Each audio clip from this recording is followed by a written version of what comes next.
বন্ধুরা, এটা হচ্ছে আমাদের মুরগি ঘর আর কবুতর ঘরও দুইটা একসাথে। এইখানে বড় বড় বড় মুরগিদের ওই পাশে খেতে দেওয়া হয়। হ্যাঁ, এখানে দুইটা তিনটা হাঁসও আছে, কিন্তু ওই হাঁসগুলোর কোনো প্রবলেম হয় না মুরগিদের সাথে থাকতে। আর উপরে দেখেন কবুতরের ডালা দেওয়া হয়েছে, আর উপরে ডাবের পর কবুতর বসে থাকে। এখানে কবুতরের আর মুরগির একসাথে থাকার কোনো প্রবলেমই হয় না। কবুতর উপরে থাকে আর মুরগি নিচে থাকে।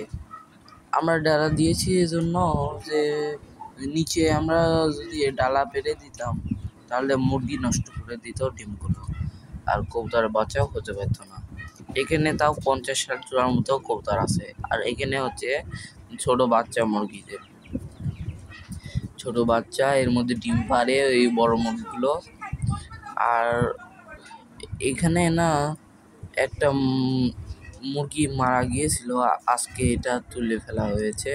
আর এই সাইডেও একটা মুরগি আটকে গিয়েছিল, দেখি না তো কই গেল, ওরে আল্লাহ, ওই যে বের হয়ে বের হয়ে গেছে। আচ্ছা যাই দেখি, বের হয়ে আয় চাল। এটা হচ্ছে আমাদের কুকুর গাইস। এর নাম হচ্ছে চার্লি, এর জাত হচ্ছে সুইট শেপার্ড। আমার চুমু চুমু চালে চালা চালে চালে চালে চালে চালে চালে লেজ ঝেলায় সবসময়, হাসতে হাসতে লেজ ঝেলায়।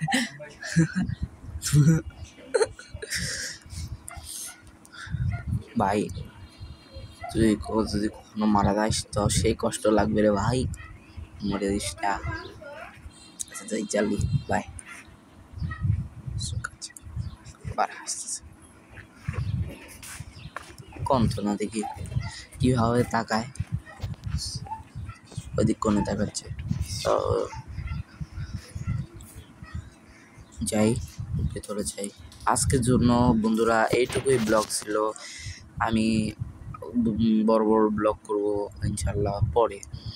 তো বাই।